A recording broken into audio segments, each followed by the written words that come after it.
Buenas noches, buenas tardes. Bienvenidos al canal RWT Vet Academy y muchísimas gracias por su atención.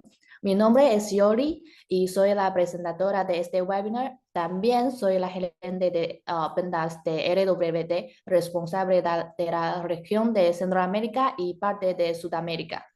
Y ahora permítanme hacer una presentación sencilla de la empresa. RWT es una empresa de ciencia de vida centrada en la salud animal y con más de 20 años de historia. Nos esforzamos al máximo para ofrecer un servicio integral en la práctica de anestesia, ventilador y la salud dental y la solución de recuperación. Los productos de RWT cuentan con la confianza de más de 10.000 instituciones médicas en 130 países. Y además de proporcionar a los veterinarios productos de calidad superior, también queremos divulgar los conocimientos de médicos experimentados, por lo que lanzamos este canal de comunicación técnico-médica.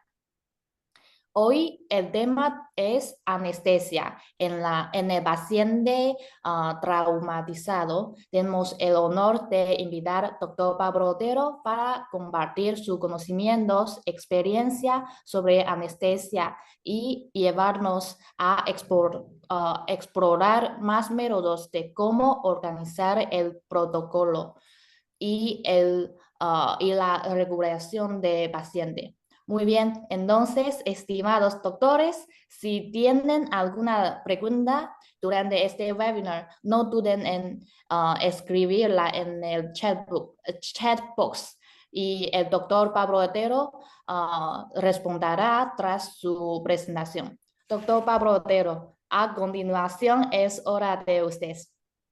Bueno, muchísimas gracias. Bienvenidos a todos y a todas. Es un placer enorme, como siempre, encontrar un espacio para poder discutir y encontrarnos, a pesar de la distancia, y tratar de buscar puntos para discutir algunos temas que siempre son importantes. Bueno, tengo dos dispositivos conectados. Y justo creo que en la pantalla aparece el que no tiene la cámara. Tal vez eso estaría bueno cambiarlo para, para que puedan ver todos esto cómo se realiza. Bueno, perfecto. Muy bien. Entonces, lo dicho, ahí está. Perfecto. Bueno, vamos a tratar de pautar el abordaje anestésico del paciente traumatizado, tratando de ver cuáles son los puntos a considerar para organizar el protocolo, su monitoreo y la recuperación.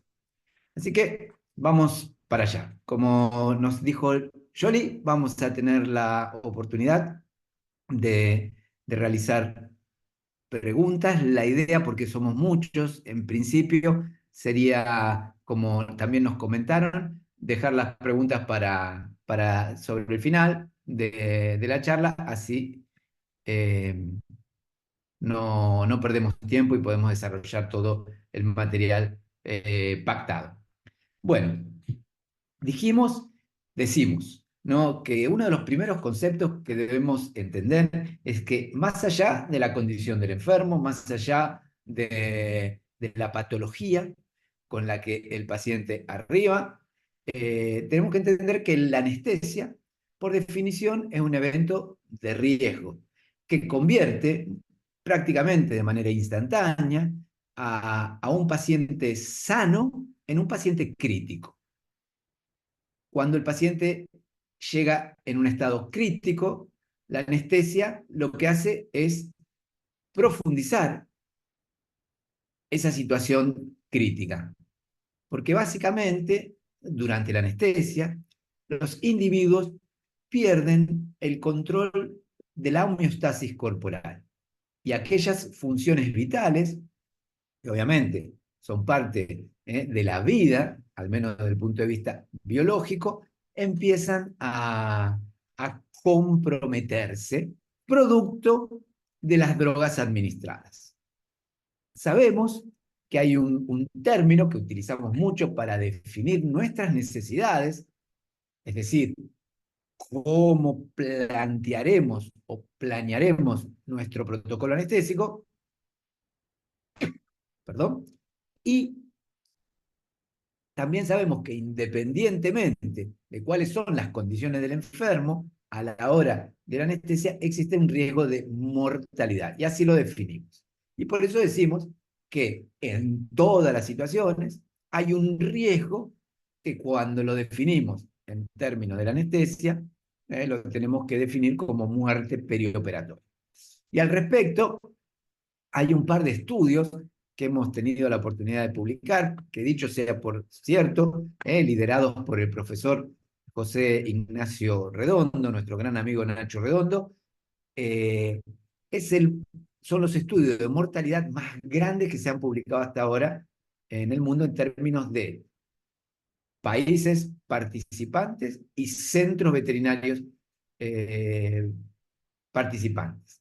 Y la verdad que son una serie de artículos de lectura obligatoria. ¿Por qué digo de lectura obligatoria? Porque básicamente estos estudios muestran cuáles son de todas aquellas maniobras que nosotros realizamos cotidianamente las que se convierten en factores de riesgo para el paciente o en factores de protección.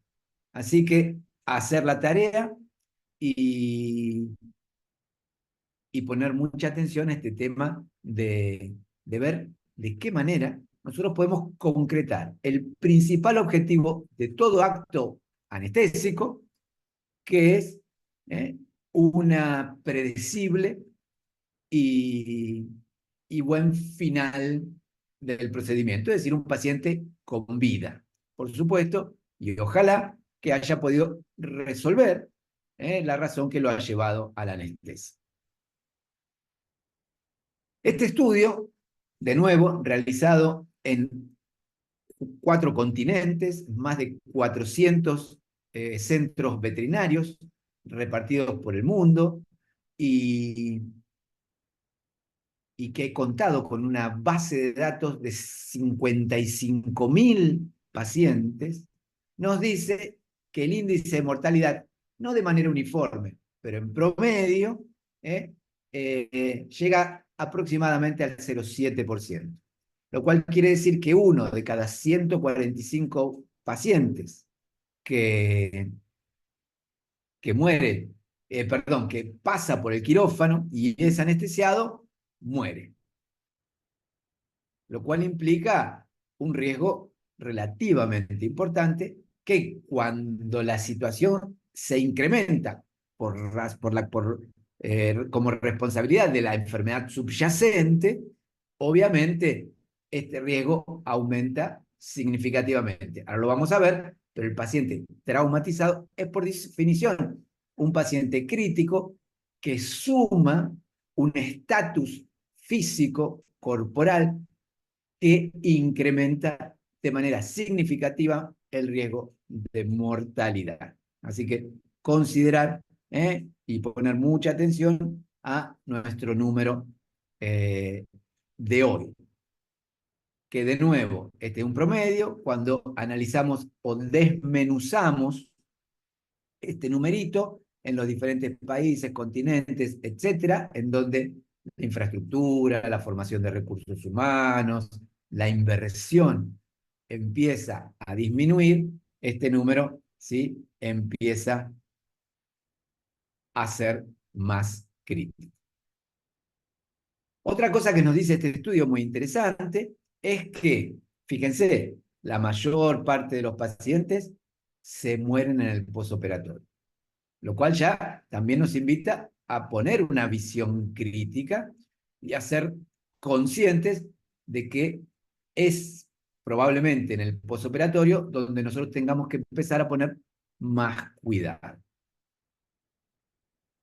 En el gato, la situación es similar y este es otro de los estudios de lectura obligatoria para todos aquellos que asumen el desafío de anestesiar un paciente. La mortalidad es ligeramente menor cuando se analiza globalmente, pero en las diferentes regiones los números pueden ser de hasta el 1,4 o el 1,5%. Y de nuevo, esos problemas aparecen fundamentalmente en aquellos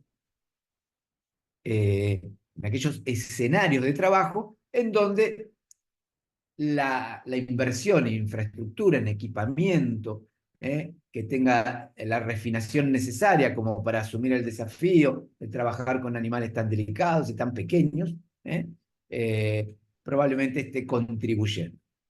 Siempre entendiendo que la formación del recurso humano que ejecuta el procedimiento es crítico para resolver los problemas emergentes. Entonces, 0,63 para el gato y de nuevo, ¿sí? Inclusive en una proporción no muy grande, pero mayor que en el perro, una mortalidad que se concentra en el postoperatorio. Así que, de nuevo, a entender la importancia que tiene fortalecer aquellas áreas de trabajo en las que estamos más flojos y podemos progresar más. Ustedes saben que, que nosotros cuando analizamos un evento, ¿sí? Que en este caso es la mortalidad, ese evento tiene una línea conceptual. Y en ese fenómeno, mortalidad o ese evento, formalidad, hay factores de riesgo y factores protectores. Si nosotros analizamos los factores de riesgo, nos encontramos, ¿sí? que la edad, el índice de masa corporal, el riesgo previo al acto anestésico con el que el paciente arriba, ¿sí? La falta de programación, ahí entran las emergencias y por supuesto las cirugías no programadas, no meditadas, la duración de la anestesia y la razón por la cual el paciente es anestesiado. Obviamente, el trauma en nuestra discusión de hoy. Y luego tenemos factores de protección. Los agonistas alfa-2 presinápticos y la acepromacina son drogas que en la premedicación actúan como protectores, es decir, disminuyen, premedicar a los pacientes adecuadamente disminuye el riesgo de mortalidad. La suma de opiáceos puros, antiinflamatorios no esteroides, es un factor de protección. Los agonistas parciales o agonistas antagonistas, siempre con el agregado de los antiinflamatorios no esteroides. Cuando comparamos los anestésicos locales, el sevoflurano aparece como un factor protector y por supuesto, algo que a nosotros nos pone muy, muy felices, la anestesia loco-regional. ¿Por qué? Porque, bueno, probablemente la mayoría de ustedes saben que es un fuerte de nuestro grupo de trabajo, diseñar, implementar y encima difundir el rol de la anestesia regional, que tiene un lugar significativo, y estos estudios lo demuestran, al disminuir la mortalidad perioperatoria. Recordemos bien estos factores de protección y pongamos muchísima atención en los factores de riesgo, porque a medida que la condición del paciente empeora, estas cosas son críticas para tratar de generar buenos desenlaces. Uno de los puntos que hay que considerar como puntos importantes es el riesgo que viene de la mano del deterioro del estado físico del paciente. Y acá quiero detenerme 15 segundos para mostrar un punto fundamental. Si nosotros analizamos cómo se incrementa el riesgo de muerte a medida que aumenta el ASA del paciente, ASA 1, ASA 2, ASA 3, ASA 4 y ASA 5, observamos que la probabilidad de un desenlace fatal se incrementa significativamente con el ASA. Pero presten atención, porque ustedes saben que, por ejemplo, la diferencia entre un ASA2 y un ASA3 es simplemente, ¿sí?, una misma enfermedad con repercusión sistémica diferente. Es decir, un paciente descompensado. Fíjense, un paciente ASA2 tiene 8 veces menos probabilidad de morirse en la anestesia si logra ese ASA2 debido a una maniobra de compensación. ¿De acuerdo? Entonces, de nuevo, tengo un paciente ASA3, vamos a hacerlo más fácil. Tengo un paciente ASA3, lo compenso. La compensación puede ser desde mejorar la ventilación en un edema de pulmón, ¿sí?, mediante la apropiada medicación, hasta reponer fluidos en un paciente deshidratado o restablecer niveles de perfusión en un paciente choqueado o vasodilatado. Esa sola maniobra que antecede la anestesia, pero que debe ser parte de la anestesia, ¿eh?, es un punto súper recontra importante, muy relevante, que debe ser considerado. Eh, ¿Vamos bien? Si vamos bien, porque hay alguno dijo que se le trababa un poquito la comunicación, pero si se sigue escuchando, se va escuchando, si me ponen un OK en el chat, yo me quedo un poquito más tranquilo porque si no, no tengo feedback alguno.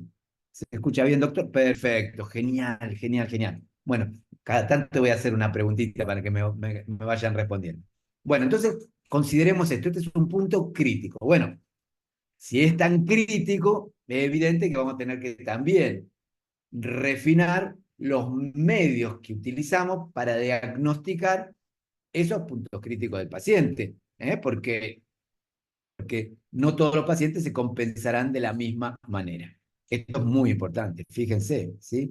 Nosotros duplicamos el riesgo de mortalidad en un paciente independientemente de su condición si no programamos la anestesia, y por supuesto se cuadruplica el riesgo si el paciente entra a la anestesia por una emergencia, ¿sí?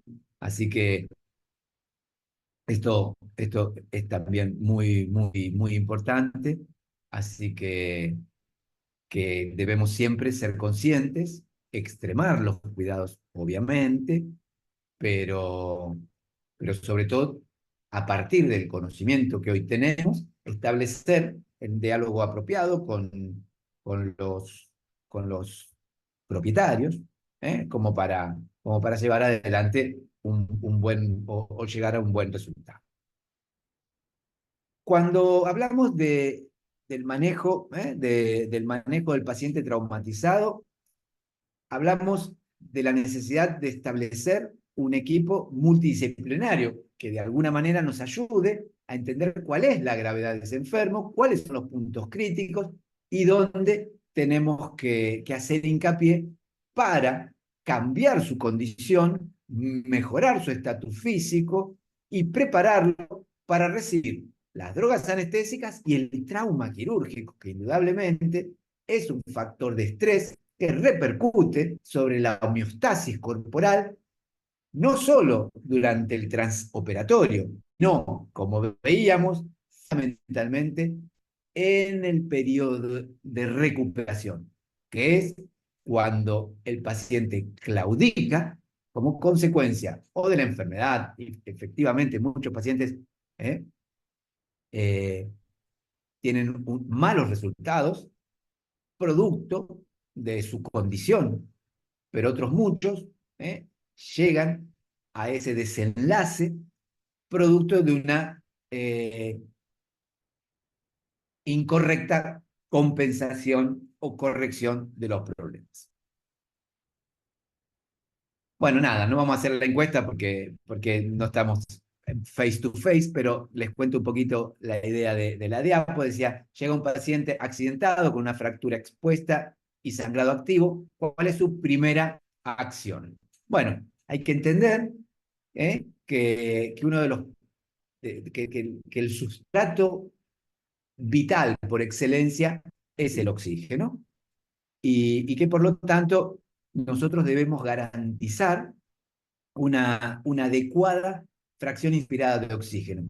Esa fracción inspirada de oxígeno lo que hará será cargar el reservorio pulmonar, que conocemos como capacidad residual funcional de oxígeno, que tendrá una concentración superior a la que el paciente respira normalmente, que es la que todos nosotros respiramos, el oxígeno atmosférico, que es del 21%, y que alcanza, obviamente, en un paciente sano para mantener una, para asumir la demanda de oxígeno del organismo. Pero ¿qué pasa cuando, por alguna razón, o la demanda aumenta o la capacidad del paciente de mantener el reservorio, la capacidad residual funcional, con una mezcla gaseosa adecuada, se mantiene?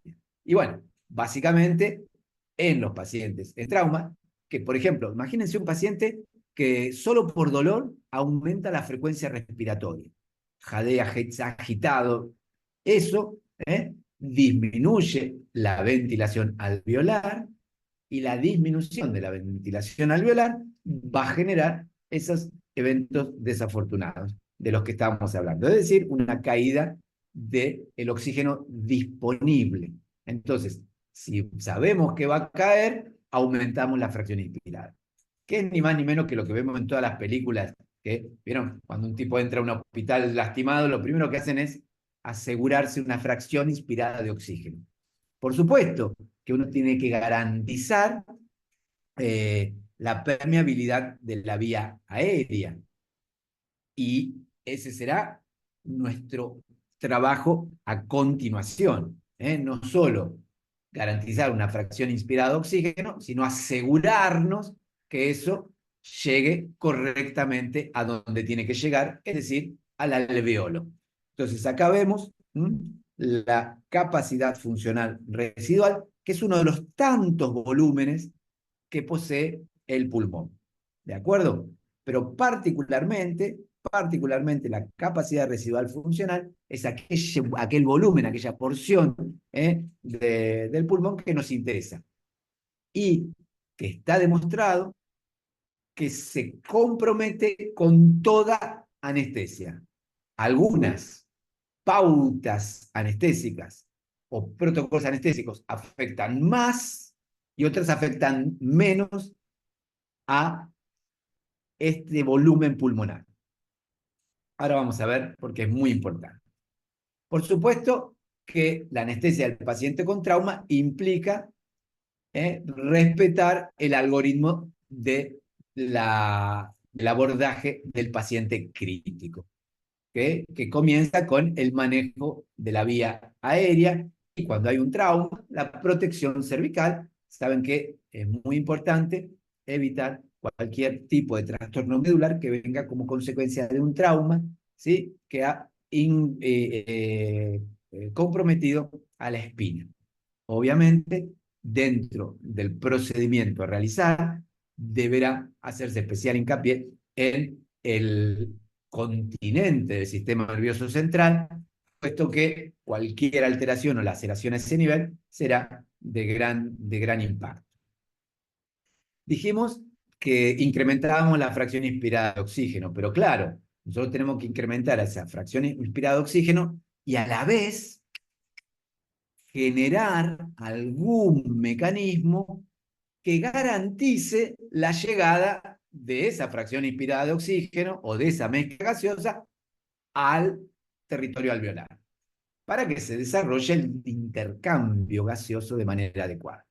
Y existen diferentes metodologías que superan a la simple colocación de una máscara facial o una sonda nasal de bajo flujo, ¿sí? Porque esos instrumentos se saben que necesitan del trabajo del paciente.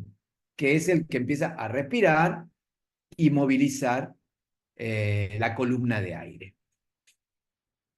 Una de las maneras de disminuir el trabajo respiratorio y a la vez generar una presión que evite el colapso pulmonar es el uso de las cánulas nasales de alto flujo, que son dispositivos fáciles de manejar, aunque comparados con otros no son tan eficientes como nos gustaría. Un procedimiento que se ha puesto muy de moda en la actualidad es el uso de interfaces que permiten aplicar de manera no invasiva métodos que facilitan la ventilación del paciente, contrarrestan la hipoxemia, incrementan ¿cómo se llama? La capacidad residual funcional que podría verse deteriorada por la enfermedad o por la fatiga muscular del paciente, ¿sí? Que se conocen como cascos de CPAP, que ya vieron, que se le colocan al paciente, eso mediante un flujo de gas fresco con el porcentaje de oxígeno que definamos, genera una presión, entonces el paciente está dentro de ese casco y cada vez que respira, como ese casco está presurizado, con una leve presión negativa intrapulmonar, ya la presión del casco lo ayuda a respirar. Distiende la vía aérea, así que pacientes con obstrucciones mecánicas, parálisis laringia, estenosis traqueal, asma, etcétera, son muy producentes. También tenemos las tradicionales máscaras laringias, ¿sí? Que son bastante sencillas de colocar y aunque hacen una invasión de la vía aérea, no generan una invasión agresiva que implique el uso de la intubación endotraqueal.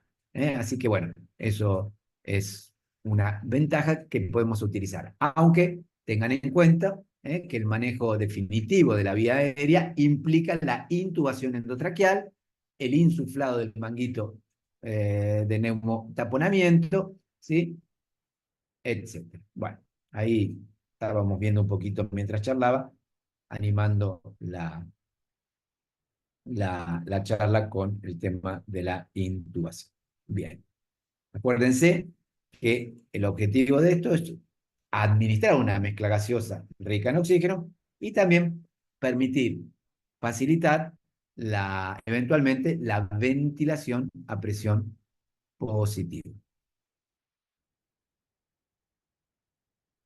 Acá, bueno, después vamos, pero acá preguntan, ¿la CPAP está indicada en contusiones pulmonares? Sí, efectivamente, es una alternativa para todo aquel individuo o paciente que esté experimentando una hipoxemia, un trastorno de la oxigenación, que pueda manejarse con el paciente en ventilación espontánea.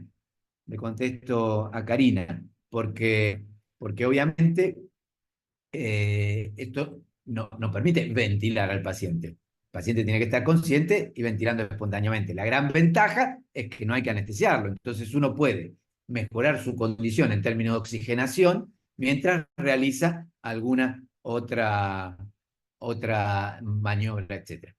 Inclusive, como dice, si hubiese neumotórax, no lo incrementaría. Por supuesto, uno tiene que hacer el diagnóstico. El caso del neumotórax exige un drenaje, pero muchos pacientes pueden, con el drenaje colocado, ser ayudados con el casco. ¿De acuerdo? Gracias a ti. Bueno, ustedes saben que una de las herramientas que nosotros utilizamos para determinar el perfil homeostático de nuestros pacientes es el monitoreo, que en general, y sobre todo en los primeros momentos del trauma, ese monitoreo es un monitoreo no invasivo, que consta de variables muy importantes, por eso se las conoce como signos vitales, pero, y que nos dan a nosotros una idea de cuál puede ser el problema y a dónde apuntar el diagnóstico y la solución. Pero recuerden que esos signos vitales deben ser siempre parte del repertorio a obtener para poder configurar eso que llamamos estatus físico de nuestro paciente.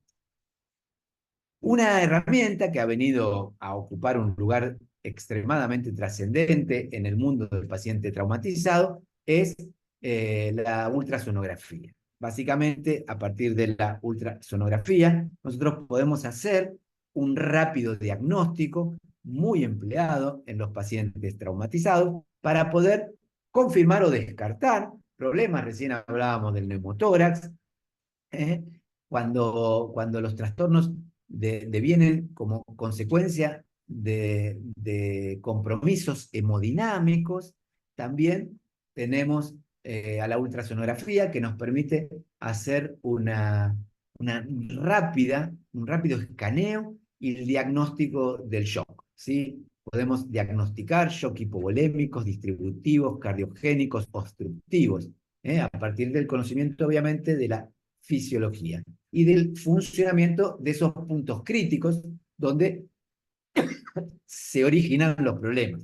La bomba, el tanque o las cañerías, como decimos, como para hacerlo un poco más representativo, figurativo, etc. Cuando hablamos de la bomba, ¿sí? Hablamos propiamente del impulsor del corazón. Entonces lo que tenemos que preguntarnos es, ¿hay líquido alrededor? Es decir, una efusión pericárdica. ¿Se comprime adecuadamente ese ventrículo izquierdo? Inclusive, con poco entrenamiento, podemos aprender a buscar ventanas que nos hagan definir estos puntos críticos y no solo hacer el diagnóstico, sino luego eh, poder titular la terapéutica. Supónganse que ustedes tienen un paciente con una caída de contractilidad y deciden infundir un inotrópico positivo como la dobutamina, ¿sí? Solo podemos hacer una medición a través de la presión arterial.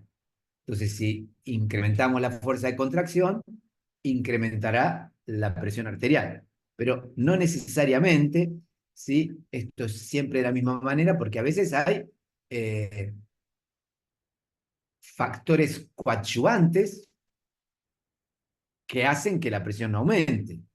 Entonces, uno puede tener una adecuada contractilidad y así todo tener una baja presión.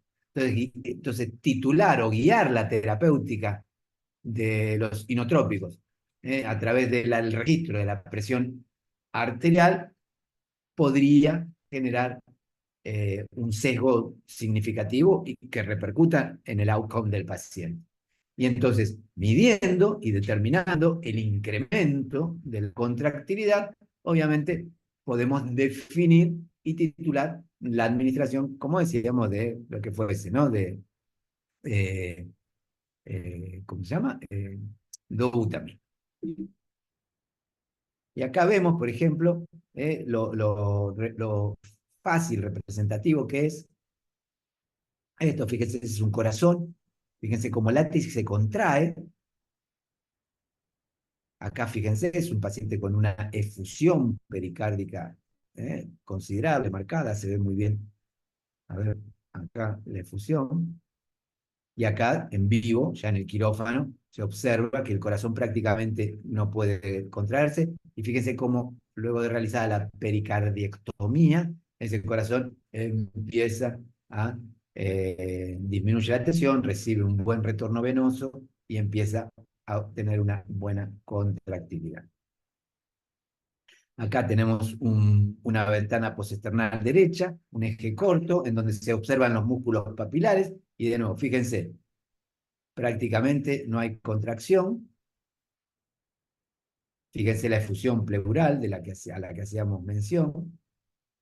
Y fíjense acá, una vez liberado, cómo se observa la contracción del ventrículo izquierdo. Que esto, en este caso, viene como consecuencia de la descompresión, pero muchas veces puede ser farmacológica. Esta misma diferencia se observaría de la misma manera. Bueno, tenemos que saber cómo está el estatus polémico de ese paciente, ¿sí? Si el tanque está muy lleno, es decir, o no muy lleno, si necesita fluidos o no el paciente. Hay diferentes maneras de definir esto. La ecografía se ha convertido en una herramienta bastante predictora de la necesidad de reposiciones volémicas, a través, por ejemplo, de la contracción de la vena cava caudal, a través de la visualización en lugares estratégicos del cuerpo, podemos observar, luego de una FAST, la presencia de líquido, y por supuesto en el tórax, los neumotórax, la acumulación de líquido en el pericardio, las efusiones pleurales, etc. E inclusive hacer diagnósticos más refinados como los de edema pulmonar a través de la presencia de consolidación, líneas B en la ecografía transpulmonar, etc. Entonces, recuerden, tratar de incorporar esto para hacer y generar un perfil adecuado del paciente. Acá vemos el tema este de la contractibilidad, de la contracción de la vena cava. Sabemos cuando el paciente inspira, ¿sí? Genera una presión negativa, puede comprimir y disminuir el tamaño de los vasos, afectar el retorno venoso, y todo eso puede diagnosticarse con bastante eh, previsibilidad, a través de la ejecución de estos parámetros. Como decíamos, hay algunas eh, signos cardinales de compromiso homeostático. La hipotensión es probablemente el de mayor prevalencia y el que necesita una resolución activa, pero precedida de un diagnóstico. Siempre que tenemos la oportunidad, comentamos para que todo el mundo esté bien seguro de que cuando, cuando observa el número en la pantalla, el número X en la pantalla, que puede ser 55, yo decía, 55 milímetros de mercurio, ¿sí? Decimos, bueno, el paciente está hipotenso, perfecto. Pero nosotros sabemos que la hipotensión es un evento multifactorial. Lo acabábamos de decir, depende del estatus volémico del paciente, la contractilidad del ventrículo izquierdo, del tono vascular, la resistencia vascular periférica, es decir, la poscarga, y del ritmo cardíaco. Para el monitor, cualquiera sea el problema, siempre va a dar un número, pero no le importa al monitor cuál es el origen, pero a nosotros sí, porque nosotros no podemos, ¿sí? A un paciente hipocontráctil, reponerle fluidos, si está normovolémico. Y no podemos incrementar la administración de vasocontráctiles en pacientes que necesitan fluidos porque se, el tratamiento inadecuado, ¿sí? Del trastorno hemodinámico agravará la condición del paciente, ¿sí? Una reposición volémica mal planeada en un paciente que no precisa es contraproducente. Muy contraproducente, por cierto, porque, por ejemplo, es uno de los determinantes de los edemas intersticiales que terminan generando dehiscencias que aumentan la hipoxemia tisular y la falta de, de una buena cicatrización, las dehiscencias, contaminaciones y septicemias y complicaciones a posteriori muy severas. Entonces recuerden que cada, cada hipotensión tiene por detrás un origen y que nosotros necesitamos definirla para poder utilizar o implementar la terapia que corresponde. Tenemos métodos que no son los más sensibles, pero son rápidos y confiables. El oxímetro de pulso es un instrumento que nosotros nos da una curva de alta frecuencia, también nos da una de baja frecuencia muy, muy útil, sobre todo en los pacientes críticos, porque nos permiten tomar decisiones terapéuticas. Esa curva de alta frecuencia es una curva volumétrica. Recuerden, ¿sí?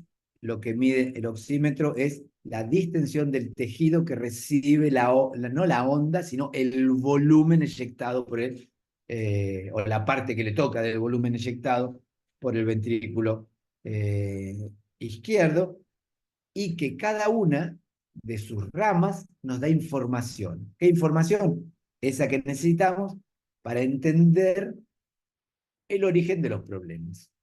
Entonces, la fase ascendente nos habla de la contractilidad,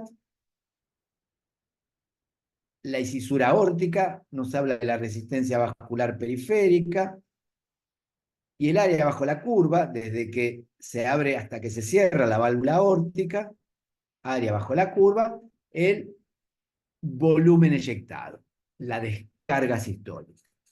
Entonces, fíjense, nosotros decíamos que la hipotensión podía ser producto de una falta de contractilidad, de un exceso de vasodilatación o de un déficit volémico. Y toda esa información la tenemos en los monitores que utilizamos. Fíjense este caso, ¿sí?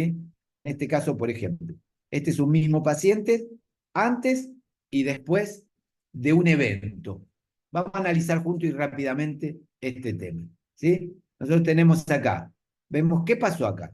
Bueno, analicemos. Lo primero que vemos es que la incisura dicrota, esa que nos dice o nos habla de la resistencia vascular, ha disminuido considerablemente. Es decir, hay menos problema, menos resistencia.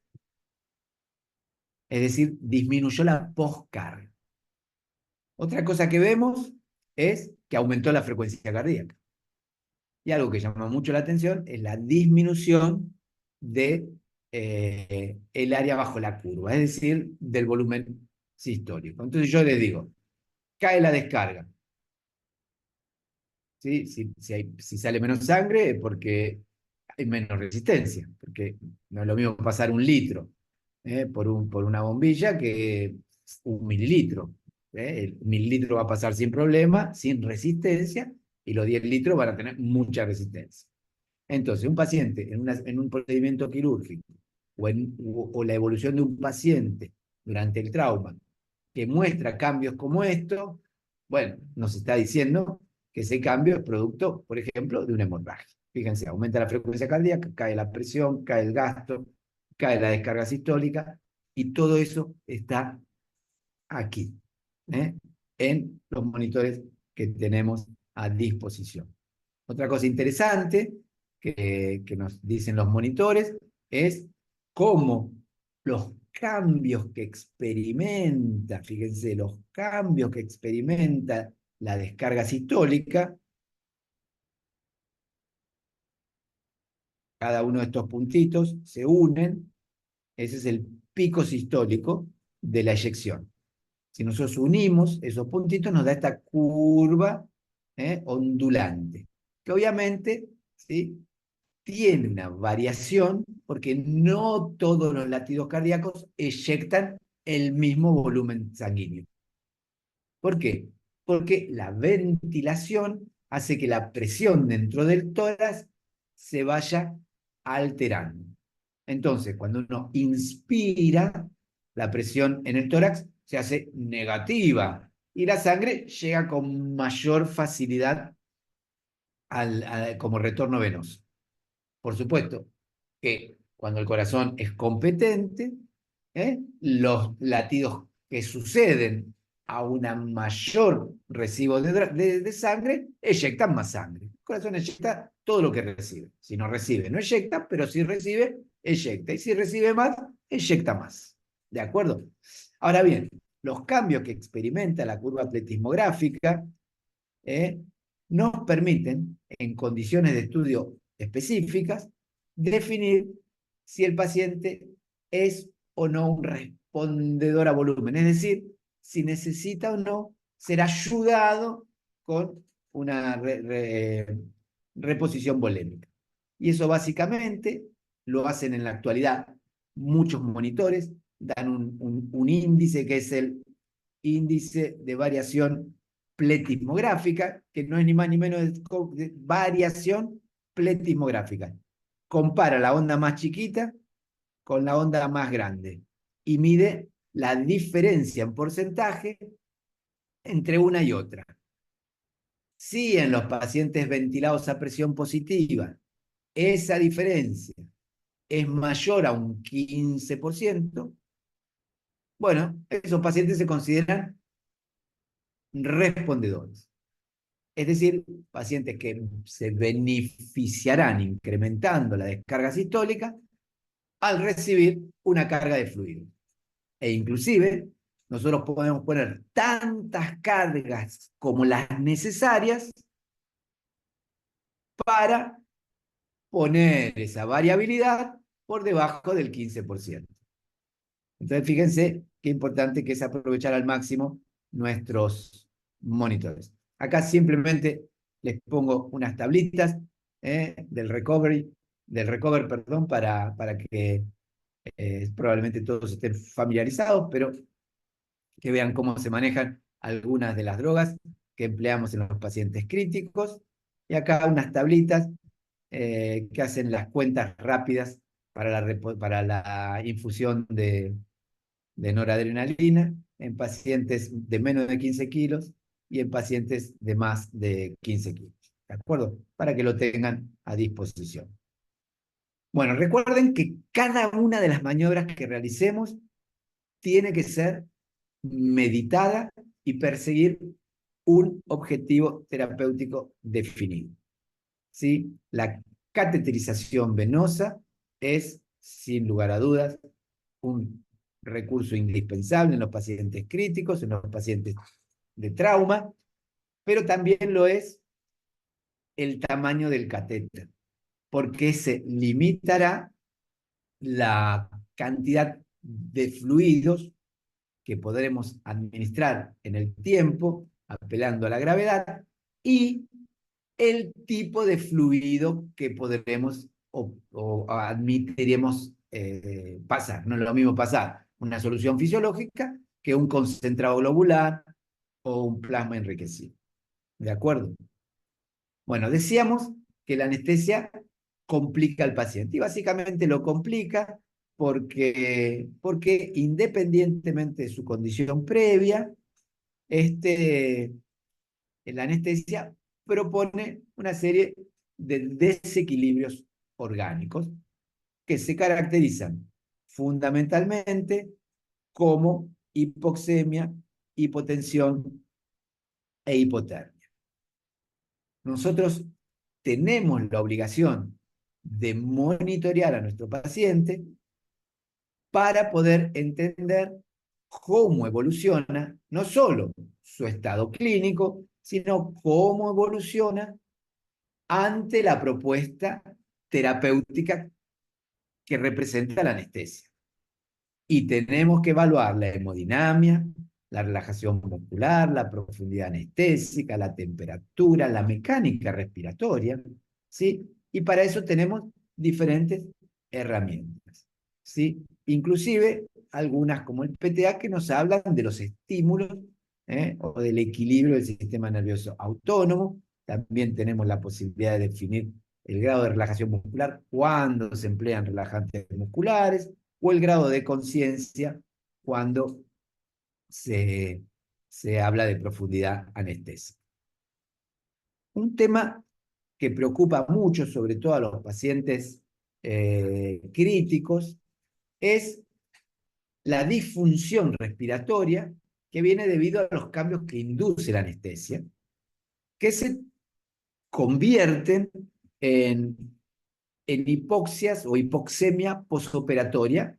Decimos transitoria porque el paciente, a medida que es destetado del proceso de la anestesia, a medida que elimina las drogas, a medida que empieza a recuperar la capacidad de mantener sus funciones vitales, puede contrarrestar ese trastorno promovido eso por la anestesia. Pero el problema es que en muchas ocasiones ese periodo transitorio de hipoxemia alcanza para sellar a fuego el destino del paciente.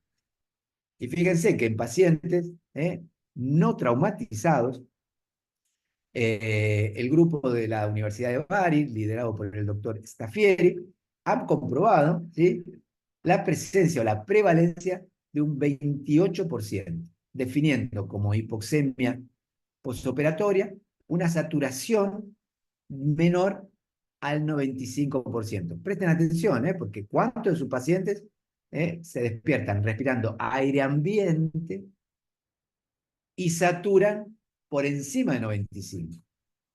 Bueno, hay factores predeterminantes. Miren, hay otro estudio también muy interesante en el que la incidencia de hipoxemia transitoria leve comprometió al 62% de los individuos estudiados, pero el 20% de sus individuos que experimentaron hipoxemias severas.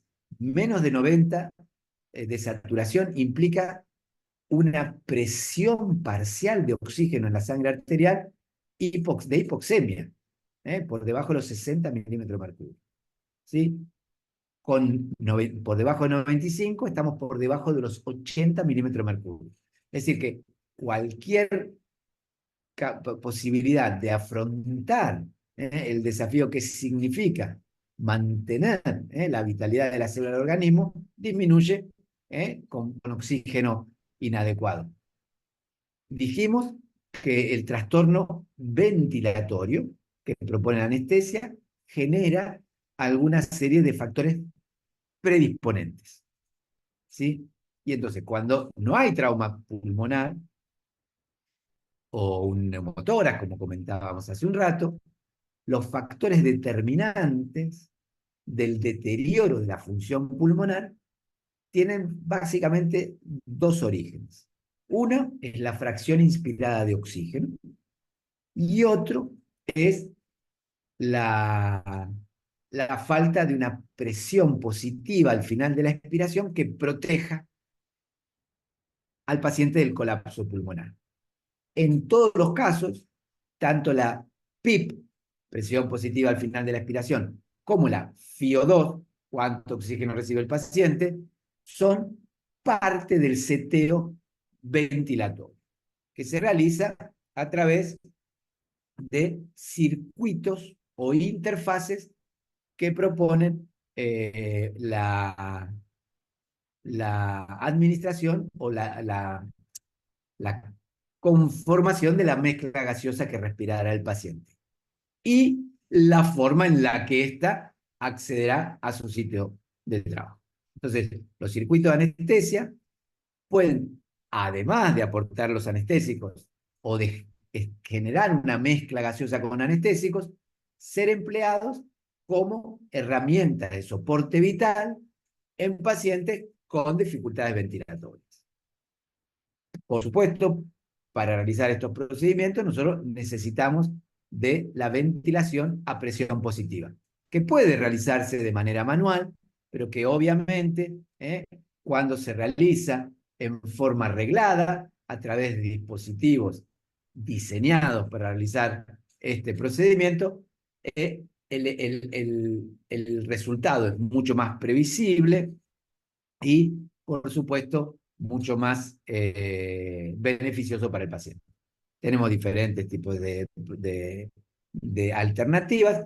Estamos, por supuesto, mostrando la de nuestros anfitriones, que particularmente este modelo tiene una gran ventaja, que es que trabaja con una turbina, es decir, no necesitamos un gas que acarree o que haga funcionar al respirador o al ventilador. Eso es una gran ventaja, ¿sí? Y por supuesto, el display nos permite, a través de una sonda que recoge el aire expirado, hacer un estudio de la capnometría en forma de carga lateral, un capnógrafo de carga lateral.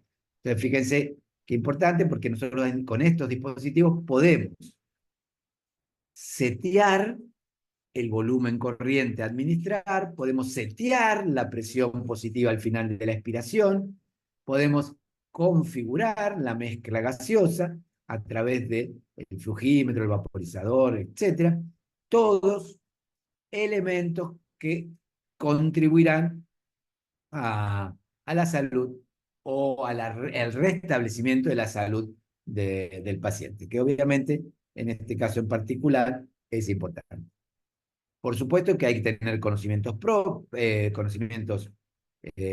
clínicos. Ustedes saben que cuando hablamos de perro, por ejemplo, encontramos una enorme diversidad morfológica de pacientes y que estos se distribuyen normalmente, que habitualmente tienen un volumen corriente, pero que obviamente ese volumen corriente puede variar, ¿eh? Desde muy poquito hasta muy muchito. Y entonces hay que estar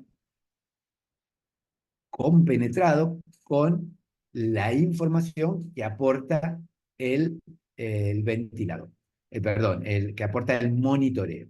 Nosotros tenemos diferentes modos ventilatorios, podemos ventilar a los pacientes por volumen, podemos ventilar a los pacientes por presión. Obviamente, cada modo ventilatorio será empleado como corresponde, cuando corresponde, pero básicamente recuerden que tenemos pautas a considerar y que esas pautas implican el uso de, de volúmenes y presiones protectivas, es decir, que no dañen el pulmón. Entonces, un volumen promedio para perros es de 12 a 15 mililitros, siempre y cuando esto genere una diferencia de presión de 8 centímetros de agua. ¿De acuerdo? Entonces, consideremos esto, de los 8 centímetros de agua, es un número que puede ser 7 o puede ser 9, pero no puede ser 15. Es decir, la presión en la vía aérea no puede ser una que rompa, distrese o lesione el parénquima pulmonar. Entonces, una forma segura de ventilar a los pacientes es garantizando un volumen corriente adecuado, eso lo vemos en el capnógrafo, y una presión en la vía aérea que no dañe, que ya sabemos que está alrededor de los 8 centímetros de agua. Luego, el seteo es prácticamente el mismo, lo único que hay que entender es que cuando ventilamos por volumen, nosotros decidimos el volumen y la máquina entrega el volumen que nosotros seteamos, y cuando ventilamos por presión, nosotros determinamos la presión, entonces el volumen es la resultante de esa estimación que hacemos. La frecuencia respiratoria, el tiempo inspiratorio, la relación entre el momento inspiratorio y expiratorio, y la presión positiva al final de la expiración, son todos seteos que se emplean prácticamente de la misma manera, tanto en ventilación control, como en volumen control, como en presión control.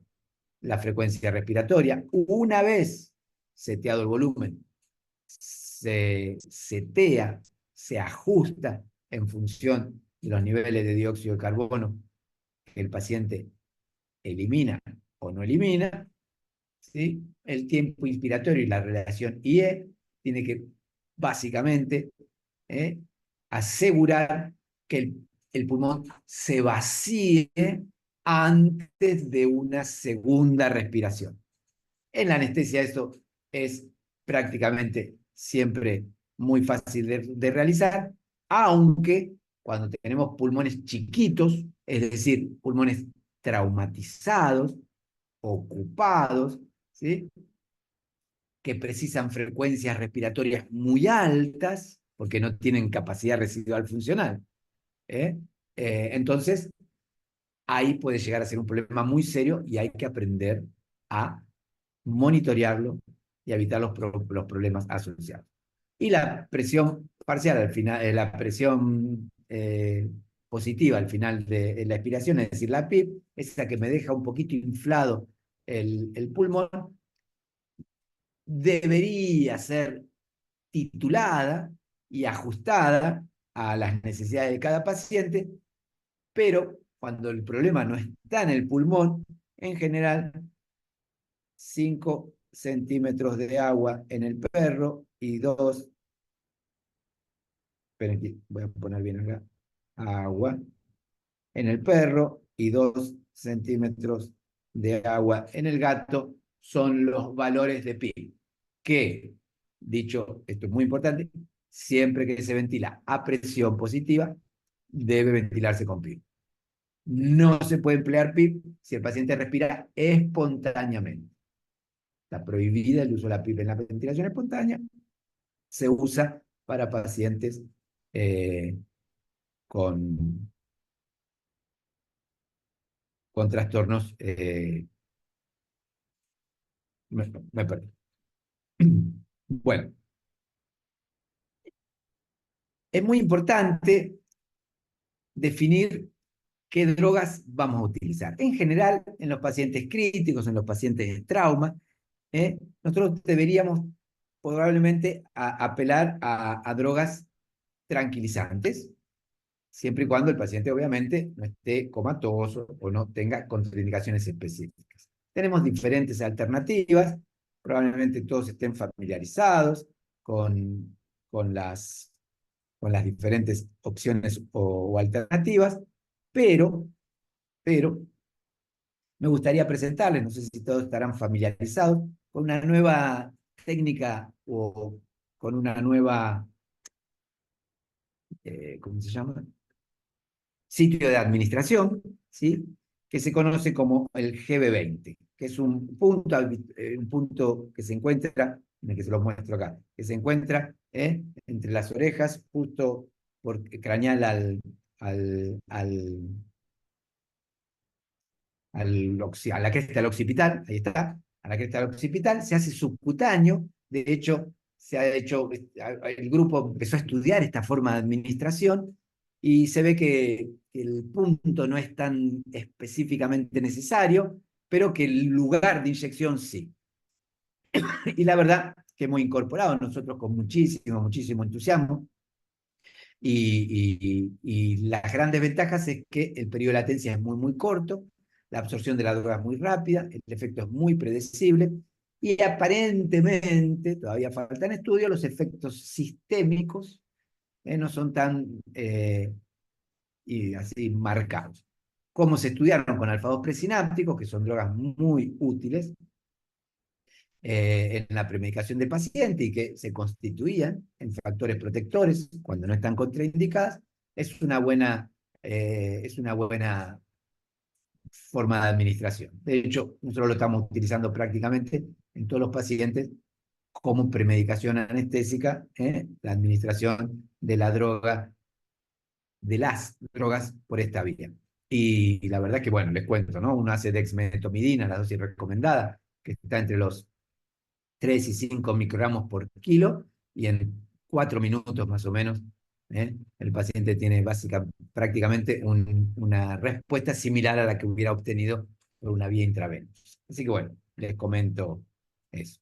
También existe la posibilidad de la administración intranasal, a través de aplicadores específicos que diseñamos para este tipo de aplicaciones, que son buenas cuando uno, por ejemplo, no tiene una vía, un acceso y el paciente está muy dolorido, se lo ha empleado para drogas como, por ejemplo, el fentanilo, que tiene una absorción buena, etcétera. Acá les muestro las dosis recomendadas y las referencias bibliográficas que nos ponen un poquito al corriente de cómo realizar. Bueno, y un poco para ir ya cerrando, quisiera presentar eh, el tema este de las infusiones anestésicas, cómo utilizarlas, de qué manera contextualizarlas. Lo que es importante es entender que en este periodo, en el periodo transoperatorio del manejo del paciente crítico, la posibilidad de titular drogas, agentes, que tengan una vida media escasa y que se depuren rápidamente, nos permitirá a nosotros ir también manejando los planos anestésicos y el momento de recuperación del paciente. Así que recuerden, sí, que nosotros tenemos básicamente en la curva farmacocinética, si nosotros administramos una droga, ¿sí? Independientemente de la vía que la administremos, la droga va a ir aumentando, aumentando, aumentando, aumentando, aumentando, hasta que logra el estado estacionario y, y que la droga empieza a hacer efecto cuando logra su nivel de efectividad. Es decir, que si yo empiezo a hacer una infusión continua, una tasa de infusión preestablecida, desde que empiezo a administrar hasta que logro el nivel deseado, hay como un tiempo muerto donde no tengo efecto. Y eso me hace perder tiempo y, por supuesto, puede poner al paciente en riesgo. Entonces, una manera de eliminar este problema es haciendo una dosis de carga que me lleva muy rápidamente al nivel terapéutico que deseo y luego, mediante la infusión continua, mantener los niveles adecuados, evitando las fluctuaciones que se experimentan cuando uno hace inyecciones repetidas. Por eso los pacientes críticos o para la anestesia se emplean infusiones continuas de drogas. Una de las drogas empleadas es la lidocaína, que tiene una serie de ventajas importantes. Pero les quería dejar acá un poquito el, el régimen de administración. Si no, no tengo mis anteojos, así que a ver, ahí está. Usamos dosis de carga de 2 microgramos kilo, 2 miligramos por kilo, y una tasa de infusión de 50 microgramos kilo minuto. Solo para que lo tengan presente, la lidocaína es una droga con potentísimos efectos analgésicos que en muchísimas situaciones se comparan con la de los opiáceos. Así que bueno, considerar esta alternativa cuando no hay disponibilidad de opiáceos o cuando el paciente no puede recibirlos por alguna situación en particular. Eh, Ahí vamos. Bueno. Otra de las drogas que se emplea con mucha frecuencia es la dexmedetomidina. Acá tenemos la tasa de la dosis de carga de 1 a 2 microgramos por kilo y la tasa de infusión, 0,5 y hasta 2 microgramos por kilo y por hora. Siempre pongan mucha atención a cuál es la sugerencia en función de la dosis y la tasa de infusión. Después, bueno, por supuesto, la ketamina, que es una droga que se ha incorporado con mucha frecuencia en la medicina veterinaria, pero para, para los casos de infusiones continuas, fíjense que las dosis son subanestésicas, son dosis que persiguen como objetivo anestesiar al paciente, sino aportar mediante su mecanismo, su inhibidor de los receptores NMDA, colaborar con un efecto analgésico que potencia a otras drogas como opiáceos e inclusive anestésicos locales como la lidocaína. Entre los opiáceos, obviamente el más empleado de la lista es el fentanilo, ¿eh? que, que de nuevo tiene tasas de infusión predeterminadas. Siempre todas las infusiones van precedidas por una dosis de carga y luego por una dosis de mantenimiento. Entonces acá más o menos vemos que las dosis son muy variables para los opiáceos. Esto muestra que son drogas que pueden titularse hasta lograr la concentración plasmática que necesitamos, que puede ser esta acá arriba, esta acá abajo, o esta más abajo, o inclusive una mucho más arriba, porque son drogas que no tienen efecto ciego, logran el objetivo, ¿de acuerdo? Pero bueno, una vez que está esto definido, se tiene que mantener la infusión. Y de ahí la gran variabilidad que existe, perdón, entre una tasa de infusión y la otra. Y un poquito para poner punto final a esto de las tasas de infusión, recuerden que tenemos el tema este de las, ¿cómo se llama? De los goteos combinados. Estoy acá, no sé por qué, ahí está. Pero un cachito, ahí está. Tenemos entonces la típica infusión, que es la lidocaína, morfina, ketamina, la morfina en reemplazo del fentanilo, que obviamente está más para la recuperación que para el transoperatorio, porque el fentanilo, que es mucho más liposoluble, nos permite generar cambios plasmáticos más vertiginosos y acomodarlos a las necesidades del momento. ¿eh? Y este es el cóctel que empleamos para el tema de, ¿cómo se llama? El FILC, ¿no? Que es ketamina, fentanilo, ketamina, lidocaína.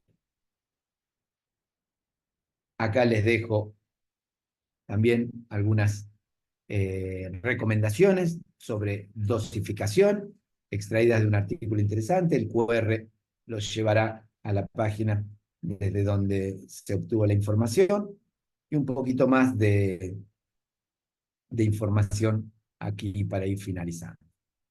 No quiero terminar sin hablar un poquito del rol de la anestesia regional, ¿no? En el mundo del paciente con trauma. Fíjense cómo utilizadas adecuadamente, las técnicas de bloqueo locorregional permiten realizar procedimientos cruentos. En este caso, fíjense, ¿cómo se llama? Un control de daños, una fijación externa, que es un procedimiento cruento, pero obviamente tiene una ejecución de tiempo limitada, tiene un trauma quirúrgico limitado, ¿sí? Que puede realizarse con el paciente sedado. Y ya vieron que usamos algunas tips así como tapamos los ojitos, los oídos, como para evitar. Pero fíjense que es un paciente que necesitó por lo que fuese, en este caso la estabilización de una fractura, paciente jovencito, que una anestesia general podría haber generado potenciales trastornos o, o complicaciones, y, y sin embargo se lo pudo realizar sin ningún tipo de trastorno o estímulo que llegara al sistema nervioso a través del bloqueo regional. Y para terminar, prometo que termino, también comprender que muchas veces estos pacientes precisan de analgesia posoperatoria y que lamentablemente no tenemos una técnica de bloqueo regional que permita desensibilizar una región por el tiempo que necesitamos, porque los bloqueos tienen una duración acotada. Pero podemos apelar a la administración continua a través de catéteres, ¿sí? Y voy a compartir con ustedes rápidamente un paciente que utilizó el catéter. El trauma fue quirúrgico, pero tranquilamente puede utilizarse la técnica para realizar esta infusión continua a través de la colocación de un catéter. En este caso se utilizó un catéter de los que se utiliza para la anestesia epidural. Entonces, bueno, rápidamente el catéter fue a colocarse en un plano que se llama el plano del erector de la espina, que es en la espalda, por encima de las apófisis transversas. No tiene una gran complejidad la colocación, es ecoguiada. Bueno, acá vemos parte del procedimiento quirúrgico, donde se ve este liposarcoma, exigió la resección de varias costillas y, por supuesto, la aplicación de prótesis y cosas que hicieron muy traumático y preveían una recuperación muy complicada. Se decide poner el catéter, acá se ve el catéter, la sombra del contraste y la distribución del contraste. En esta región que les comentaba se encuentra en la gotera vertebral. Sí, acá simplemente fíjense, el paciente 8 horas luego de terminado el procedimiento, mostrando scores de recuperación aceptables y la ausencia de respuesta al estímulo, ¿eh? A pesar de haber sufrido una cirugía de muy extensa eh, cuantía. Acá vemos al perrito como a las 8 horas ya está mucho más animado, está muy animado, con ganas de comer. Fíjense el color de las mucosas, la actitud de la carita, la dificultad del operador de utilizar la cuchara. Y acá vemos, fíjense, el tamaño de la herida, el catéter permanece más allá de la recuperación, aportando la analgesia durante todo ese periodo de, de recuperación, insensibilizando adecuadamente la región. ¿Eh? Así que bueno, nada, simplemente poner de relevancia la importancia de ir incorporando diferentes técnicas, diferentes estrategias que nos empiezan cada vez más a ayudar y dar respuesta a este mundo, ¿sí? Que es el manejo de la anestesia y fundamentalmente en aquellos pacientes con comorbilidades significativas, como lo son los pacientes traumatizados. Les pido mil disculpas por la demora, nos hemos excedido un ratito, pero bueno, había juntado toda esta información y quería compartir. Vamos ahora a dejar de compartir la pantalla y me voy a la página. Esperen que acá estoy. Y bueno. Ok, muchas gracias, doctor Pablo Otero, por su magnífica charla. Y Bueno, estimados doctores, seguro que tienen muchas preguntas, y ahora es el momento de las preguntas y respuestas. No dude en escribir en el chatbox o en el módulo de preguntas y respuestas. ok. Acá Berenice dice, a ver, esperen que, uf, voy a arrancar por esta, que es la que veo, dice, buenas noches. Te recomienda el uso de parches analgésicos. Yasmín, sí, efectivamente. El uso de los parches es una muy buena alternativa. Nosotros particularmente no tenemos mucha experiencia con parches de opiáceos, pero tenemos a disposición buprenorfina en parche y lidocaína. Y efectivamente son alternativas terapéuticas que funcionan bien para el manejo ambulatorio. Pero con los pacientes internados, nosotros preferimos más las infusiones continuas porque esas infusiones pueden ser tituladas. Y a medida, el monitoreo del paciente nosotros nos permite definir el piso de la ventana terapéutica y podemos ir disminuyendo la tasa de infusión, favoreciendo, por supuesto, la recuperación del paciente. Pero son una muy buena alternativa. Berenice dice, ¿podríamos usar butorfanol en constant rate infusion? ¿A qué dosis? Bueno, el butorfanol, primero, dos cosas de decir. Butorfanol es un agonista antagonista que tiene muy pocas propiedades analgésicas. Pero como es un antagonista no solo no ejerce acción sobre ese receptor, sino que lo bloquea y le saca posibilidad a otros que sí funcionan sobre ese receptor, como el fentanilo, la morfina, el remifentanilo, etc. Así que, en principio, en pacientes traumatizados no es una alternativa como analgésico, es un muy buen sedante. Si uno busca sedación, puede administrarlo, pero su duración hace innecesaria la infusión continua. Así que la respuesta es, no es una droga recomendada para el manejo del dolor agudo, no se emplea por infusión continua, por lo tanto no hay dosis. Perfecto. O sea, muchas gracias a todos. Bueno, la verdad, me encanta que, bueno, acá ya es muy tarde, digo, estar hasta ahora escuchando y estar lleno de gente, un gusto enorme, la verdad, gracias por estar ahí. Respecto a la infusión del fentanilo lidocaína, ¿recomienda que los tres fármacos se usen en jeringas independientes o también podría usarse en una misma jeringa? Bueno, Melanie, puse el combo y te di las dosis de cada una por separado. Yo, indudablemente, prefiero titular cada una de las drogas por separado. A veces eso implica una infraestructura, las bombas, etcétera, que complican el manejo. Y otras veces el cóctel sirve más que nada para el control preestablecido en la recuperación de algunos casos.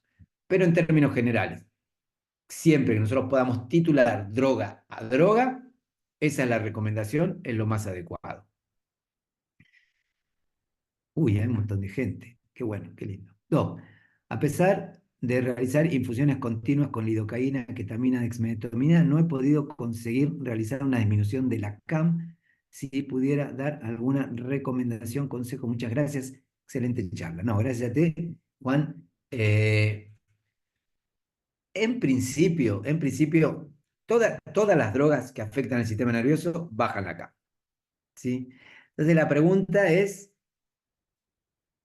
si no puede bajar la CAM, lo más probable es que la tasa de infusión no se ajuste adecuadamente. Hay que ver que la dilución se esté haciendo correctamente, que las dosis empleadas, ahora bueno, ahora tenemos estas referencias que acabamos de compartir,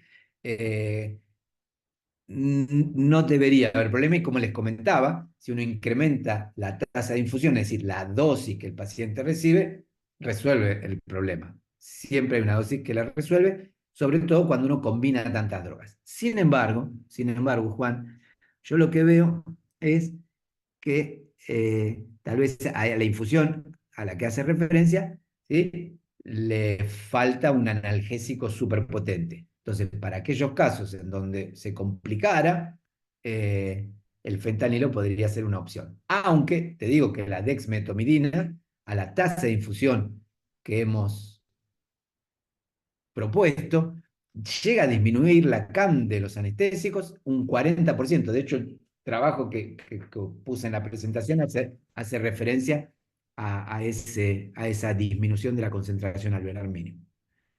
Consulta. El uso del GED. ¿Cómo sería la conexión al tubo endotraqueal? Muchísimas gracias, Florencia, por tu pregunta. No hay tubo endotraqueal. Es un sistema de ventilación no invasiva. Es decir, cuando uno pone un tubo, invade. Esto no. Te ponen el casco y respirás tranquilo. Se usó mucho en humanos durante la pandemia. Lamentablemente necesitamos ese terrible momento como para aprender un montón de cosas. La ventilación no invasiva pegó un salto muy importante y gran parte del resultado, de los efectos colaterales beneficiosos, fue que llegaba a la medicina veterinaria. ¿Mm? Perfecto. Muy bien, muy bien, muy bien. Por favor, sigan las redes. Pues eso, la PIP se usaría con la aplicación de bloqueantes neuromusculares. La PIP, Fabián, la PIP se aplica siempre que se ventila a presión positiva, a no ser que el paciente tenga un trastorno hemodinámico severo y que cualquier presión en el tórax disminuya o produzca un colapso hemodinámico. Pero si no, siempre. Cuando uno relaja a un paciente, sí o sí tiene que ventilarlo, así que sí o sí tiene que meterle la PIP. ¿De acuerdo? Acá mi amigo Federman, un abrazo grande. Beso. Buenas tardes, doctor. Muchas gracias por la charla. La mezcla propolidocaína, ¿cómo le fue en su experiencia? Bueno, el propofol es un anestésico. La lidocaína opera como un potenciador de los anestésicos y un buen analgésico. Es decir, que en principio es una buena, ¿cómo se llama? Una buena combinación. Habría que ver en qué situación y bajo qué condiciones, pero sí. Respecto al uso de fármacos subcutáneos en la cabeza, ¿las dosis se reducen o siguen siendo similares a las intravenosas? No, se aumentan, son más parecidas, las dosis de los fármacos en el GB20 son más parecidas a las intramusculares que a las intravenosas, ¿de acuerdo? Pero fantástico, ¿eh? La verdad, hermoso. En México ya no es posible conseguir fentanilo. Bueno, hay que entrenarse en anestesia regional.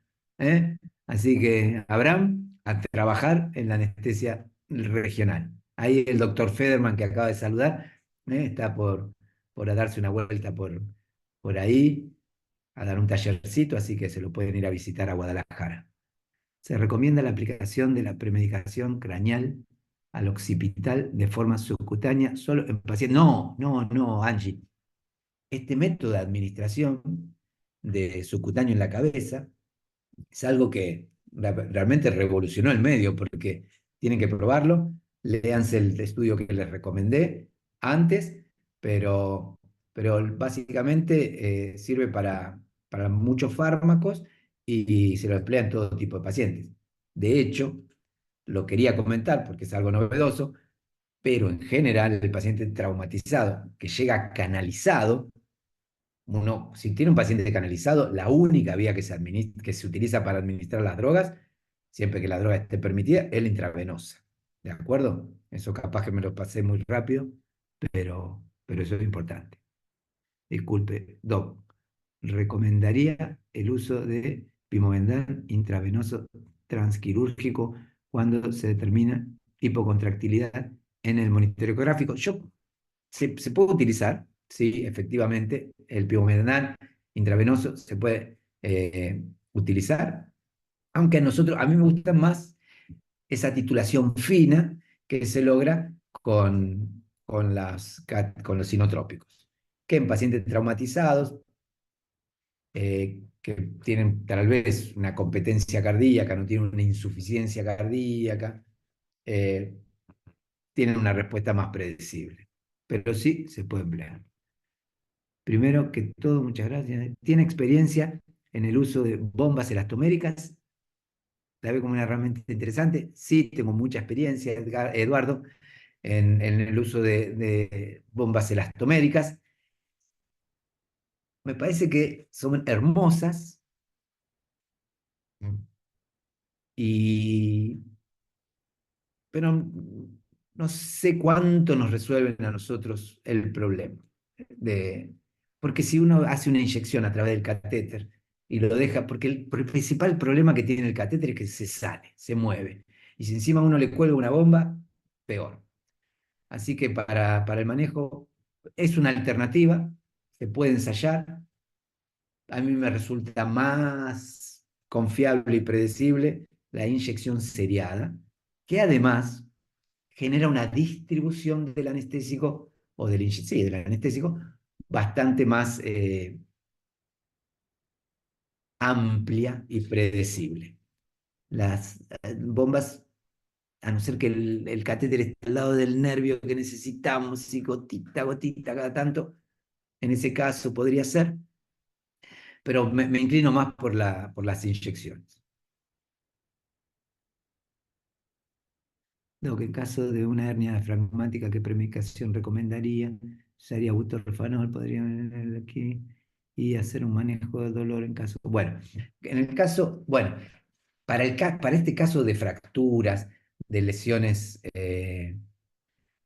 ¿cómo se llama? De lesiones de la pared abdominal, veíamos que los bloqueos funcionan fantástico, pero no todo el mundo está familiarizado con la ejecución o realiza adecuadamente tiene el equipamiento, ¿sí? Entonces, en esos casos, obviamente, la administración sistémica de drogas es una alternativa. Yo particularmente, como decía, el butorfanol es una droga que sí tenemos la alternativa de opiáceo puro, descarto, ¿sí? Pero es una droga que produce una buena sedación, potencia a las drogas anestésicas, es una alternativa, así que podría utilizarse, pero siempre considerando que no es un buen analgésico, ¿sí? No puede uno quedarse tranquilo de que manejó bien la analgesia porque dio butorfanol, ¿ok?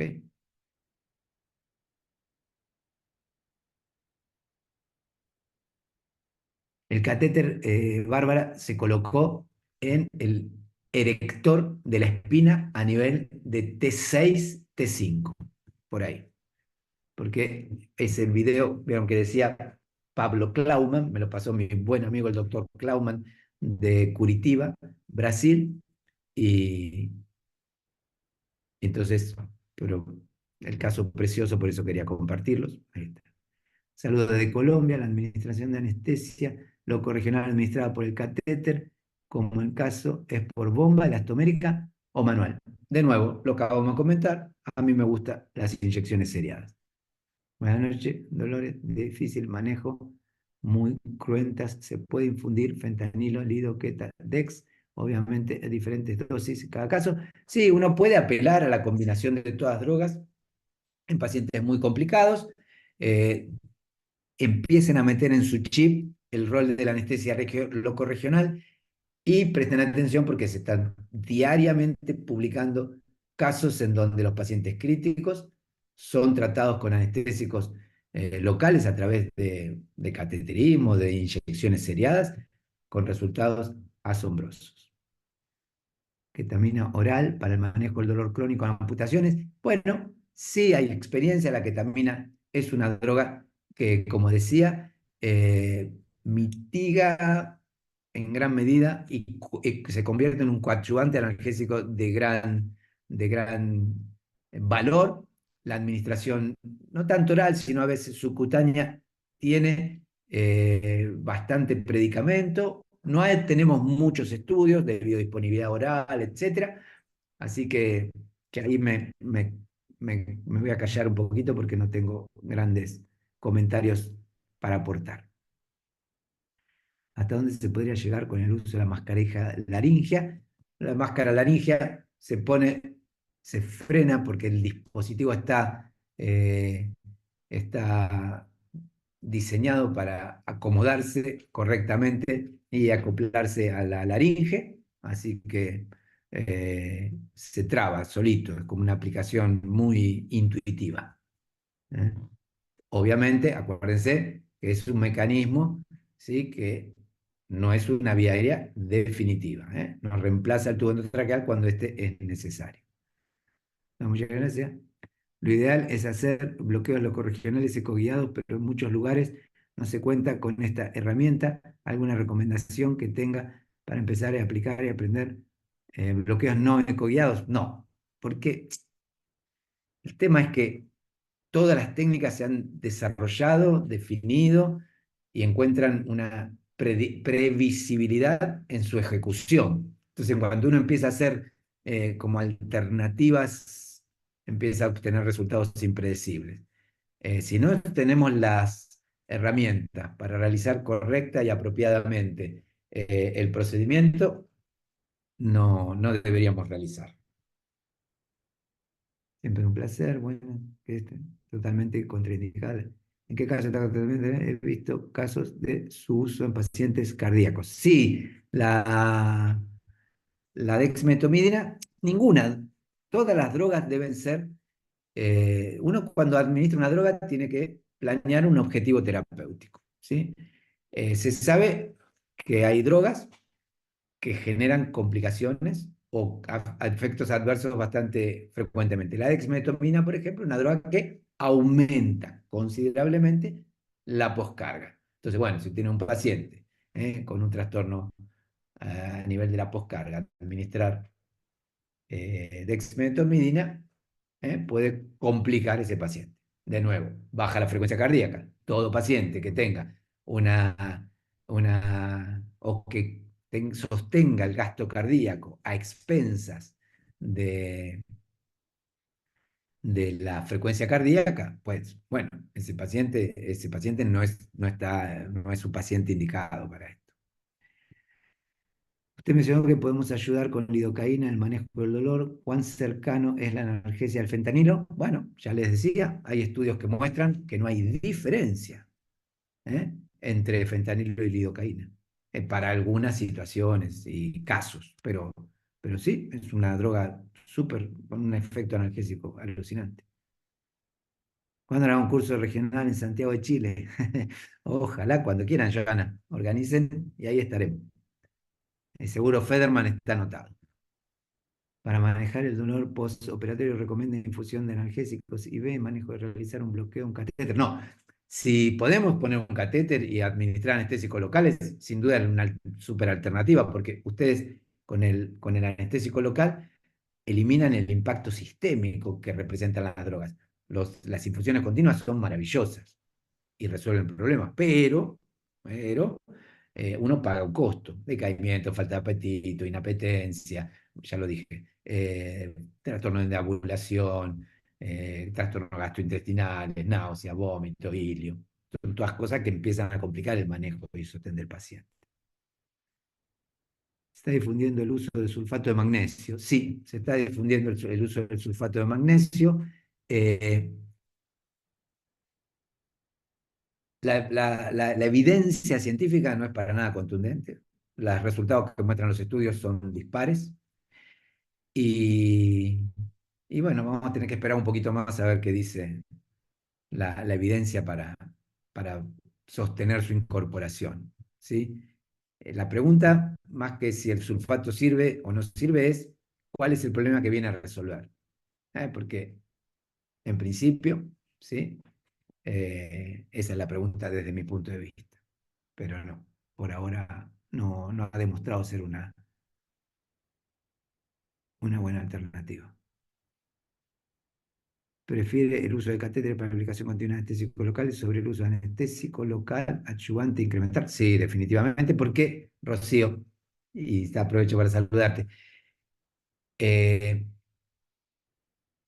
ningún adyuvante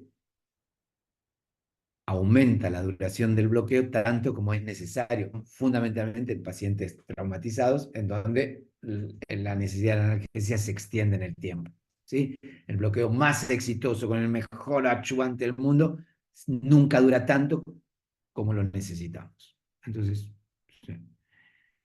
Buenas noches, doctor Otero. Aplicación en el punto G20, ¿se puede aplicar, por ejemplo, dexmedetomidina, butorfanol? Sí, hay combinaciones de drogas sin ningún problema, se pueden combinar. Muchas gracias. Por falta de tiempo, una nueva pregunta. Buenísimo. Me parece muy bien. Entonces estamos terminando.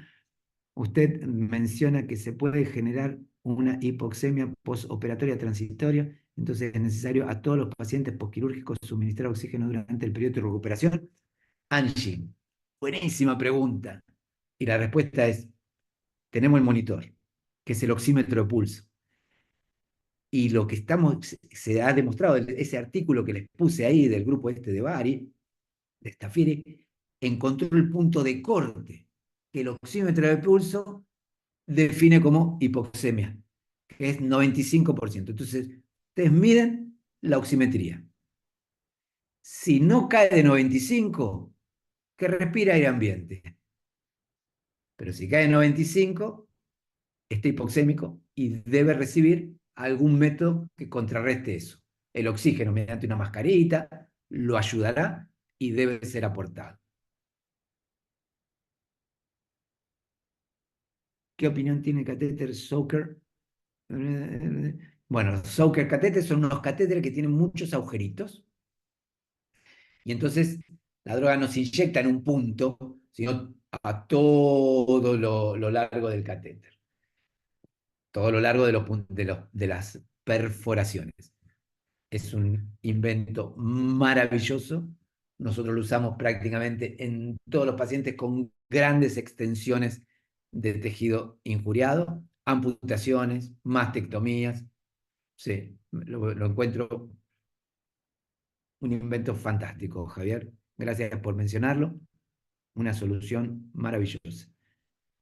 Respecto al uso de lidocaína como premedicación, ¿cuál sería la dosis con dexmedetomidina con silacina? Bueno, no. La lidocaína no se emplea en la premedicación. Se emplea en el mantenimiento o en la recuperación para mitigar el dolor. Y la dosis no se ajusta si se administró un agonista alfa-2 presináptico en la premedicación. ¿Ok? Es más, hay un estudio muy interesante de la Universidad de Guelph, del doctor Valverde, que muestra que la infusión continua de lidocaína disminuye la bradicardia producida por la dexmedetomidina. Entonces podría ser una alternativa para mejorar el ritmo cardíaco en esos pacientes. Con respecto al uso de lidocaína. Y la última, doctor, el catéter en el erector de la espina. ¿Entre qué fascias va? Buenísimo. ¿Se puede fijar? Sí, se puede fijar, va muy bien. El catéter se coloca en la fascia erector de la espina, que es la fascia que se encuentra entre un músculo del complejo erector, que es el longissimus thoraci, y las apófisis transversas de la vértebra elegida cuando hablamos a nivel torácico.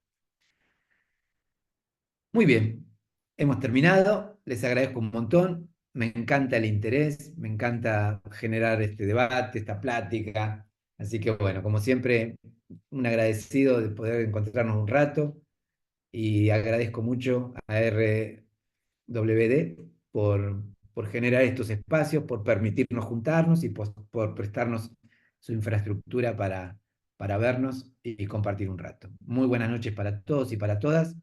Que tengan un buen descanso. A los que amanecen en China, buenos días, aprovechen y nos veremos en la próxima. Muchas gracias.